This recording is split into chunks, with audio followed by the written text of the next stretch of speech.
जय हिंद दोस्तों, स्वागत है एक और बेहतरीन वीडियो में। दोस्तों आज हम लोग पढ़ने वाले हैं सिंटैक्स होता क्या है, सिंटैक्स के रूल्स क्या होते हैं। आज इस वीडियो के माध्यम से हम सारा कुछ जो है देखने वाले हैं। सिंटैक्स क्या होता है? सिंटैक्स का अर्थ है वाक्य निर्माण।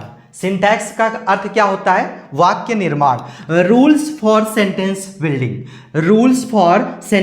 बिल्डिंग मतलब कि एक वाक्य को एक सीक्वेंस में एक सही तरीके से लिखा कैसे जाता है, एक वाक्य को वाक्य कहा कब जाता है, अथवा एक वाक्य को बनाया कैसे जाता है, इन चीजों को हम सिंटैक्स के अंतर्गत जो है पढ़ते हैं और सीखते हैं।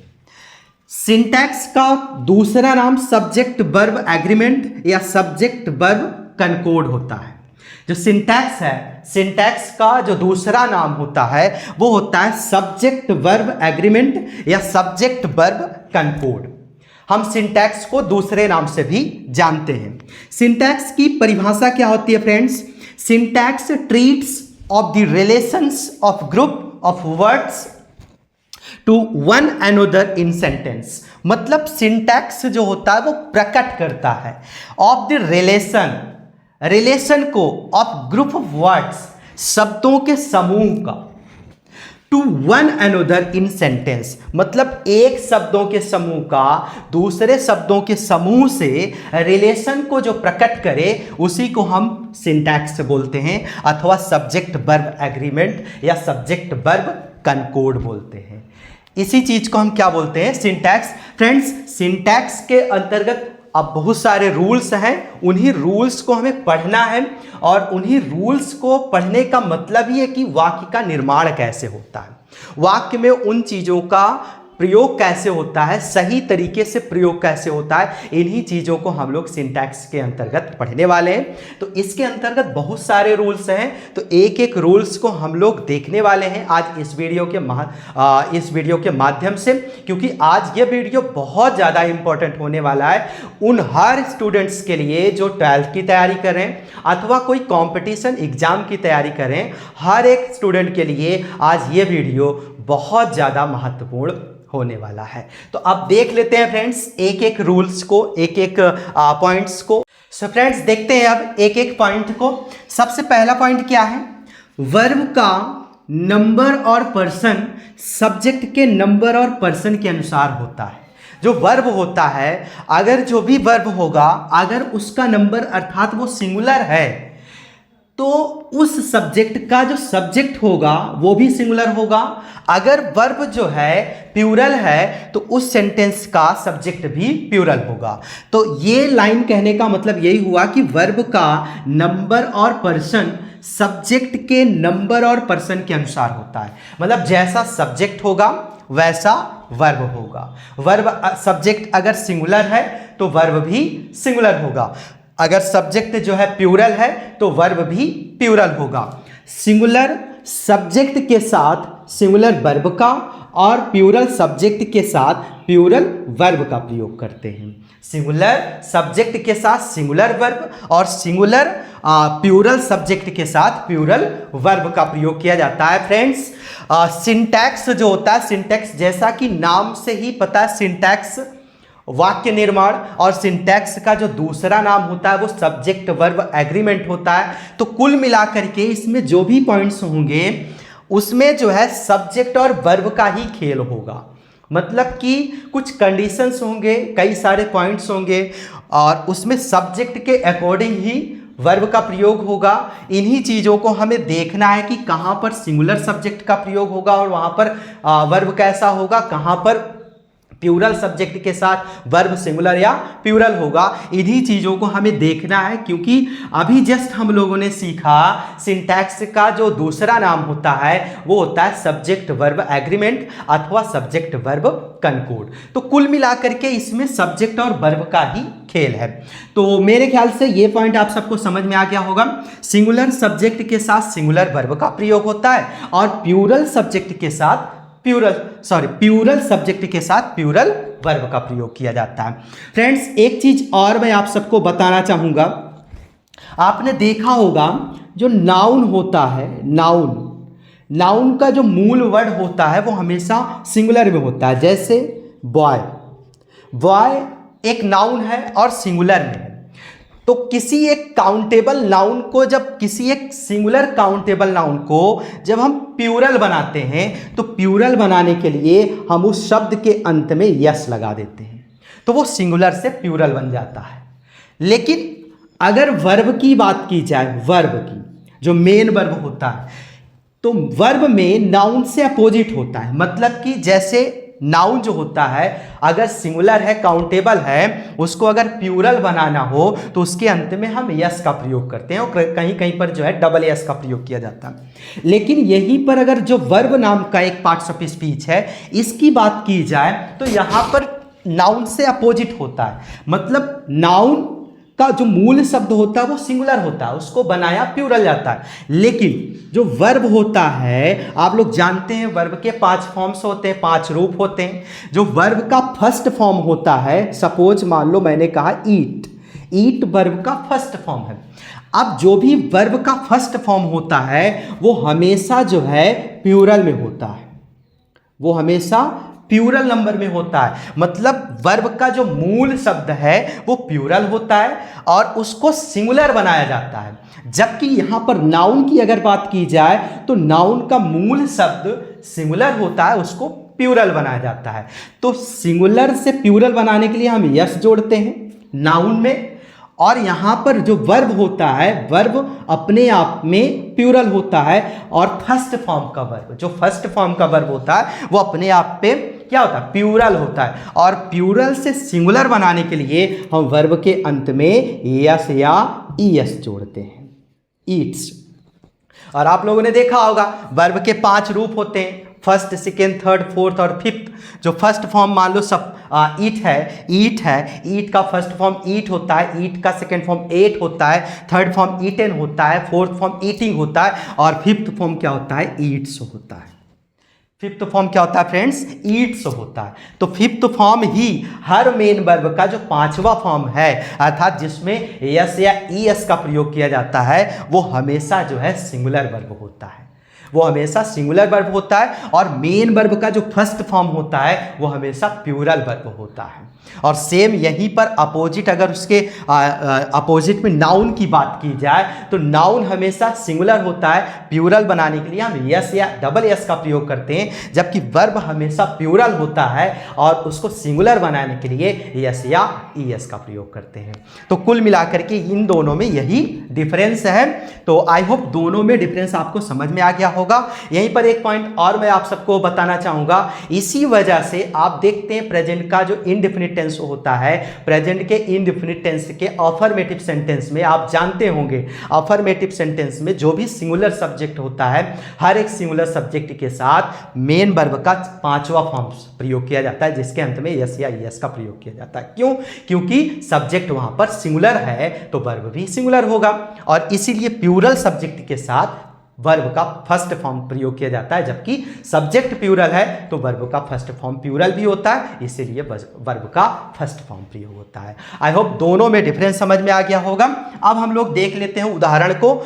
जैसा कि पॉइंट क्या है कि अगर सिंगुलर सब्जेक्ट है तो वर्ब भी सिंगुलर होगा, अगर प्लूरल सब्जेक्ट है तो वर्ब भी प्लूरल होगा। ये पॉइंट है। अब उदाहरण देख लेते हैं फ्रेंड्स। जैसे a boy runs on the road. अब एक बॉय की बात हो रही है, सब्जेक्ट एक है तो यहां पर वर्ब भी सिंगुलर होगा। तो a boy runs on the road एकदम सही है सेंटेंस। उसी तरह से ही गोज टू आगरा, यहां पर सब्जेक्ट सिंगुलर है तो गोज आया है, गो का 5वां फॉर्म जो कि क्या कहते हैं, सिंगुलर वर्ब होता है। सिंगुलर सब्जेक्ट है तो वर्ब भी सिंगुलर है, तो ये भी एकदम करेक्ट सेंटेंस है।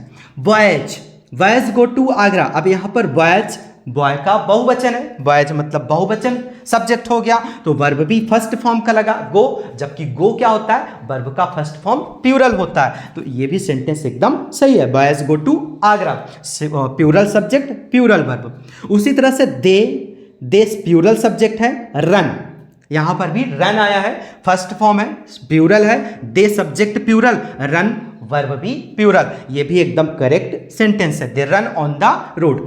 Children are playing match, children बहुवचन है, आर भी बहुवचन है, तो मतलब एकदम सही है सेंटेंस। उसी तरह से दीज, दीज भी बहुवचन में आता है। लीव्स आर ग्रीन, यहाँ पर दीज लीव्स बहुवचन है, तो इसलिए यहाँ पर वर्ब भी बहुवचन का लगा है। तो दीज लीव्स आर ग्रीन, तो इस प्रकार ये सेंटेंस आपका करेक्ट हो जाएगा। स्टार्स बहुवचन है, इसलिए वर्ब शाइन फर्स्ट फॉर्म का लगा है। स्टार साइंस, अगर स्टार होता तो यहां पर साइंस लगता, क्योंकि फर्स्ट फॉर्म पांचों फॉर्म लग जाता, क्योंकि वो सिंगुलर माना जाता है। लेकिन यहां पर स्टार्स है, स्टार्स जो है आपका प्लूरल सब्जेक्ट है, तो शाइन फर्स्ट फॉर्म है जो कि एक प्लूरल वर्ब है, तो इस प्रकार ये भी सेंटेंस सही हो जाएगा। Star shine at night.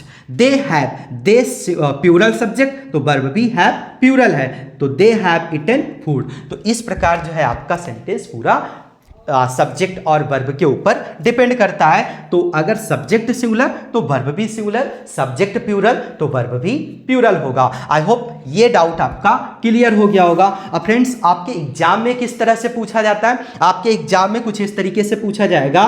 मान लो एक सेंटेंस दे देगा और कहेगा correct the sentence, correct the sentence. अब यहीं पर मान लीजिए ही है, ही सिंगुलर है, यहां पर गो कर देगा, ही गो टू आगरा। अब कह देगा कि आपको करेक्ट द सेंटेंस, आप सेंटेंस को करेक्ट करो। अगर आपको पता रहेगा तो आप आसानी से यहाँ पर ऐड कर दोगे ईएस, क्योंकि यहाँ पर सिंगुलर होना चाहिए, सब्जेक्ट सिंगुलर तो वर्ब भी सिंगुलर होना चाहिए। सो फ्रेंड्स, उम्मीद करता हूँ आपको ये वाला पॉइंट समझ में आया होगा। सो हम लोग देख लेते हैं नेक्स्ट पॉइंट को। नेक्स्ट पॉइंट में क्या कहा जा रहा है दोस्तों? अब देखते हैं नेक्स्ट पॉइंट। नेक्स्ट पॉइंट में क्या कहा जा रहा है उस चीज को देख लेते हैं। ऐसे वाक्य जिसमें कोई कल्पना, इच्छा या शर्त आदि का भाव प्रकट हो तो वहां सिंगुलर सब्जेक्ट के साथ भी प्लूरल वर्ब का प्रयोग करते हैं। मतलब कोई ऐसा सेंटेंस हो जिस सेंटेंस में कोई एक कल्पना की बात हो, किसी एक इच्छा या शर्त की बात हो, तो अगर इन चीज़ों की भावना प्रकट हो तो इनके साथ सिंगुलर सब्जेक्ट के साथ भी प्लूरल वर्ब का प्रयोग करते हैं। मतलब कि अगर जो है सब्जेक्ट आपका सिंगुलर हो उसके साथ प्लूरल वर्ब का प्रयोग होगा। भले ही सिंगुलर सब्जेक्ट हो लेकिन उसमें कुछ कंडीशन होना चाहिए। कल्पना की बात हो, इच्छा की बात हो अथवा शर्त की बात हो। अगर इन चीज़ों की बात हो किसी एक सेंटेंस में, अगर उसमें सब्जेक्ट सिंगुलर भी हो तो उस सिंगुलर सब्जेक्ट के साथ प्लूरल वर्ब का प्रयोग करते हैं। अब फ्रेंड्स, एक चीज़ और मैं बताना चाहूँगा आप सभी को। अगर ये पॉइंट आपको समझ नहीं आ रहा है तो सिर्फ आप इतना समझ लीजिए कि अगर कहीं पर वाक्य में विश दिख जाए, विश, कहीं पर वाक्य में इफ दिख जाए या एज इफ दिख जाए, एज इफ, अगर ये तीन वर्ड दिख जाए, विश, इफ, एज इफ, और उस सेंटेंस में अगर वाज शब्द आया है, वाज नाम का जो वर्ब होता है, अगर इन चीज़ों के साथ वाज आया है तो वाज के स्थान पर हम वर का प्रयोग करते हैं। हम वाज के स्थान पर वर का प्रयोग करते हैं। सब्जेक्ट कैसा भी हो, सब्जेक्ट से कोई मतलब नहीं है, सब्जेक्ट कोई सा भी हो, अगर उस सेंटेंस में वाज आया है तो हर एक सब्जेक्ट के साथ हम वर का प्रयोग करते हैं। वर प्लूरल है बावजूद उसके, अगर उस सेंटेंस में विश हो, इफ हो, एज इफ हो, तो कोई सा भी सब्जेक्ट हो, हर एक सब्जेक्ट के साथ जो क्रिया होंगी वो कैसी होंगी? बहुवचन की होंगी। अर्थात अगर उसमें वाज आया होगा तो मतलब वही गलत है, उस वाज के स्थान पर हम वर का प्रयोग करेंगे। अब देख लेते हैं उदाहरण, उदाहरण से समझ में आएगा। आई विश, आई विश कहीं पर भी हो तो आई विश का मतलब होता है काश, काश। अब इसमें विश आ गया तो अब जब इस वाक्य में विश आया है और आपसे कहेगा करेक्ट द सेंटेंस, तो अगर उस सेंटेंस में वाज आया होगा और विश आया होगा तो आप समझ जाइएगा कि उस वाज के स्थान पर हमें वर का प्रयोग करना है। सब्जेक्ट कोई सा भी हो, कोई मतलब नहीं है, हर एक सब्जेक्ट के साथ विश वाले सेंटेंस में, एज इफ वाले सेंटेंस में और इफ वाले सेंटेंस में हर एक सब्जेक्ट के साथ सिर्फ एक क्रिया का प्रयोग होता है और वो है वर। अगर उस सेंटेंस में करेक्शन के लिए कहा गया तो वाज देगा और वाज के स्थान पर आपको वर का प्रयोग करना होगा। अब जैसे यहां पर आई विश है, आई विश का मतलब होता है काश। अब इसमें आई विश काश I were the president of India. अब यहां पर आई आया और आप सबको पता है आई के साथ वाज का प्रयोग होता है, बट यहां पर विश होने की वजह से आई के साथ वर का प्रयोग हुआ है, इसलिए ये सेंटेंस आपका एकदम करेक्ट है। I wish it were possible. अब आपको पता है इट एक सिंगुलर सब्जेक्ट के रूप में प्रयोग किया जाता है, बट इसके साथ क्या लगा है? वर। क्यों? क्योंकि यहां पर आई विश है, विश के साथ हमेशा वर का प्रयोग होता है, इसलिए ये सेंटेंस भी आपका करेक्ट है। He ordered me as if, यहां पर क्या आया? As if. एज इफ आया, ही वर माई टीचर। अब यहां ही के साथ, जबकि आपको पता है ही के साथ वाज का प्रयोग होना चाहिए, बट यहां पर एज इफ का प्रयोग हुआ है, इसलिए ही के साथ यहां पर वर आया है। यह सेंटेंस बिल्कुल करेक्ट है। नेक्स्ट है if I were you I do it. यहां पर इफ आया है, इफ के बाद आई वर, आई के बाद वर का प्रयोग हुआ, जबकि आपको पता है आई के साथ वाज का प्रयोग होता है, बट यहां पर इफ का प्रयोग हुआ है, इसलिए आई के साथ वर का प्रयोग होगा। ये सेंटेंस भी एकदम सही है। उम्मीद करता हूं आपको ये डाउट क्लियर हो गया होगा। अब देखते हैं नेक्स्ट पॉइंट को। कुछ वर्ब जैसे शेप, लिव, ब्लेस, इन शब्दों का प्रयोग सिंगुलर सब्जेक्ट के साथ किया जाता है। मतलब कि कुछ वर्ब जैसे सेव, लिव, ब्लेस, इन शब्दों का प्रयोग अगर सब्जेक्ट जो है सिंगुलर भी हो तो इनका प्रयोग एज इट इज ऐसे ही करना होगा। मतलब कि इसके अंत में यस या यस का प्रयोग नहीं करेंगे। सिंगुलर सब्जेक्ट के साथ भी इन वर्ब्स का प्रयोग एक प्लूरल वर्ब के रूप में प्रयोग किया जाता है। जैसे God, God save the king. God यहां पर सिंगुलर सब्जेक्ट है। अब आपको पता है कि सिंगुलर सब्जेक्ट होने के साथ साथ सिंगुलर वर्ब का भी प्रयोग होता है। मतलब जिस सेंटेंस में सब्जेक्ट सिंगुलर हो उस सेंटेंस में वर्ब भी सिंगुलर होना चाहिए। बट यहां पर गॉड शब्द आया है और यहां पर सेव शब्द आया, तो सेव मैंने बताया, सेव, लिव, ब्लेस, इन तीनों शब्दों का प्रयोग जो है एक प्लूरल के रूप में प्रयोग किया जाता है और सब्जेक्ट सिंगुलर होता है। तो गॉड यहां पर सिंगुलर सब्जेक्ट है, बट सेव यहां पर प्लूरल है, लेकिन उसके बावजूद भी यहां पर सिंगुलर सब्जेक्ट के साथ ये प्लूरल वर्ब प्रयोग होगा। तो गॉड सेव द किंग, ये बिल्कुल करेक्ट सेंटेंस है। लॉन्ग लिव, लिव वर्ड एक वर्ब है, प्लूरल है, और यहां पर long live Indo Soviet. Friends ये सिंगुलर है, बावजूद उसके यहां पर ये प्लूरल वर्ब प्रयोग हुआ है। ये भी एकदम करेक्ट सेंटेंस है। लॉर्ड ब्लेस यू, लॉर्ड जो है एक सब्जेक्ट है, और कैसा सब्जेक्ट है? एक सिंगुलर सब्जेक्ट है, और ब्लेस भी प्लूरल वर्ब है। अब प्लूरल वर्ब होने के बावजूद भी यहां पर सिंगुलर सब्जेक्ट के साथ प्रयोग होगा। यह सेंटेंस भी एकदम करेक्ट है। तो आप इन शब्द को नोट कर लो, सब, सेव, लिव और ब्लेस। अगर इन शब्दों का प्रयोग आपको कहीं पर नजर आए तो इनका प्रयोग सिंगुलर सब्जेक्ट के साथ एज इट इज ऐसे ही किया जाता है। सो फ्रेंड्स दोनों पॉइंट आप सबको अच्छे से समझ में आ गया होगा। आप कुछ और पॉइंट्स को देख लेते हैं, क्योंकि सिंटैक्स में जो भी पॉइंट्स हैं सारे महत्वपूर्ण होते हैं, एग्जाम के पॉइंट ऑफ व्यू से बेहद इंपॉर्टेंट होते हैं। तो कुछ और पॉइंट्स को देख लेते हैं सिंटैक्स के अंतर्गत। सो फ्रेंड्स देखते हैं अब नेक्स्ट पॉइंट को। नेक्स्ट पॉइंट में क्या कहा जा रहा है देखते हैं। Noun plus preposition plus noun plus verb. Noun plus preposition plus noun plus verb के रूप में आए हुए वाक्यों में प्रेपोजिशन से पहले आने वाले नाउन के नंबर और पर्सन के अनुसार वर्ब का प्रयोग करते हैं। मतलब अगर कोई एक सेंटेंस हो और वो सेंटेंस जो है इस स्ट्रक्चर में आया हो कि सबसे पहले एक नाउन हो, फिर एक प्रेपोजिशन हो, फिर एक नाउन हो, तो यहाँ पर जो वर्ब होगा वो वर्ब जो है पहले वाले नाउन के पहले, जो पहले वाला नाउन है उसके हिसाब से यहाँ पर वर्ब का प्रयोग होगा। अगेन मैं एक बार रिपीट करना चाहूँगा। अगर कोई एक सेंटेंस है और वो sentence noun plus preposition plus noun इस स्ट्रक्चर में है, तो जो यहाँ पर वर्ब होगा, नाउन के बाद जो वर्ब आएगा, ये वर्ब जो है इस वाले पहले वाले नाउन के हिसाब से लगेगा।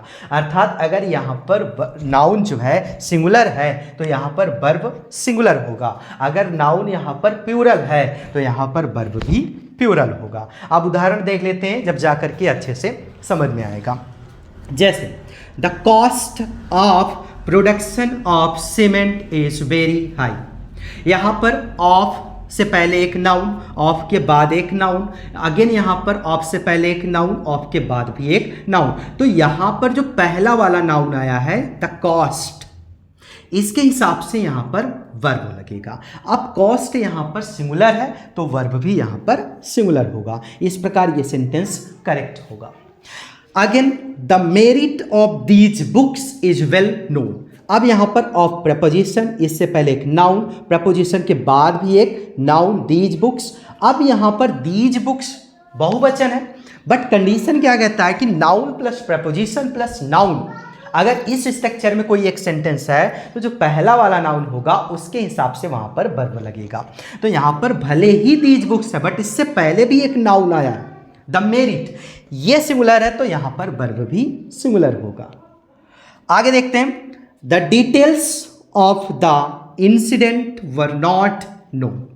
यहाँ पर डिटेल्स प्लूरल है, प्लूरल नाउन है, फिर उसके बाद प्रपोजिशन, फिर सिंगुलर नाउन। अब यहाँ पर वर्ब जो लगेगा इसके हिसाब से लगेगा तो यहाँ पर वर्ब जो है प्लूरल होगा, क्योंकि द डिटेल्स जो है यहाँ पर प्लूरल नाउन है। Your views on the subject are very old.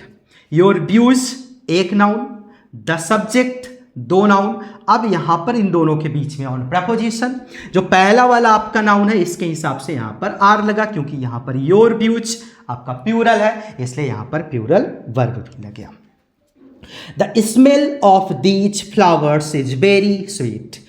Of से पहले एक नाउन, ऑफ के बाद भी एक नाउन, दीज फ्लावर्स प्लूरल है, ऑफ से पहले द स्मेल जो है सिंगुलर है, बट इसके हिसाब से यहाँ पर वर्ब लगेगा। अब चूंकि द स्मेल एक सिंगुलर नाउन है इसलिए यहाँ पर इज लगा, सिंगुलर वर्ब लगा, ये भी करेक्ट सेंटेंस माना जाएगा। अब यहाँ पर sweet are the uses of adversity. Adversity से पहले एक प्रपोजिशन, प्रपोजिशन से पहले एक नाउन। तो अब जो पहला वाला नाउन होगा एज ए सब्जेक्ट जिसका प्रयोग हुआ है उसके हिसाब से यहाँ पर क्रिया लग रही है। अब आपको मैं बताना चाहता हूँ, स्वीट वर्ड हमेशा प्लूरल रूप में प्रयोग किया जाता है, स्वीट इज नहीं होता है, स्वीट आर होता है, इसलिए यहाँ पर स्वीट आर का प्रयोग हुआ है। स्वीट आर होगा, ये करेक्ट सेंटेंस माना जाएगा। सो फ्रेंड्स, उम्मीद करता हूँ आपको सिंटैक्स के सारे पॉइंट्स समझ में आ रहे होंगे, और फिर आज के लिए बस इतना ही। हम लोग नेक्स्ट क्लास में और भी पॉइंट्स को देखने वाले हैं। जितने पॉइंट्स होंगे सिंटैक्स के अंतर्गत सारे पॉइंट्स को हम लोग स्टेप बाय स्टेप सारा कुछ देखने वाले हैं। सो फिर मिलते हैं एक नेक्स्ट क्लास में, तब तक के लिए बहुत बहुत धन्यवाद।